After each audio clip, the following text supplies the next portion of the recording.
A study carried out for the BBC has warned that the government isn't ready for the prospect of the UK leaving the EU with no deal in 2 months' time. Ministers are working to replace EU legislation, but the non-partisan think tank, the Institute for Government, has concluded there's a very significant risk that new laws won't get passed in time. The director of the Institute for Government, Bronwen Maddox, spoke on the Today programme a little earlier. The fact is that we would have to do an enormous amount of stuff, and the bald truth is that there is way too much stuff to be done in 2 months than can possibly be done in 2 months. Though it's a fair point to say that actually this of its very nature would take years and years and years. So it's not a question of lack of preparation or people not trying hard enough. This is a vast task. You compare it in the report, don't you, to preparing for something like an Olympic game, something that would, I guess, take about a decade. The Olympics got about 12 years since you ask, and other things like automatic enrolment for pensions and so on, they got about 12 years. So let's start with where you begin, as I understand it, which is the laws that need to be changed. What are they and which are ready?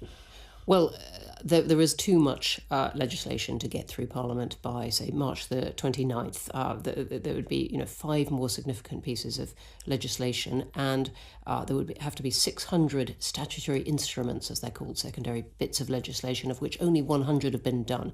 So an enormous amount, and that's why people have begun talking quietly about whether some of that could be done in effect after March 29th. So this is not just our trade policy, but immigration, agriculture, and so on and so forth. Yes, all this kind of stuff, setting out the ways in which Britain would govern itself after the EU, and reproducing some of the things that happen under EU law, putting in our own version of them. And when you say it could be done after March the 29th, how so? If we've left without a deal, do we not need all that new legislation? We do need it all, but there's a question of what actually can be done. Now, MPs are being told, look, you probably can't have the February recess that you normally have, and really can we rattle through an awful lot of this? But it is the pressure on this is really phenomenal. The key value of the Institute for Government is many of the people involved are former civil servants. You have a lot of current civil servants who come in and out and talk to you. What is the mood, do you think, in the civil service now?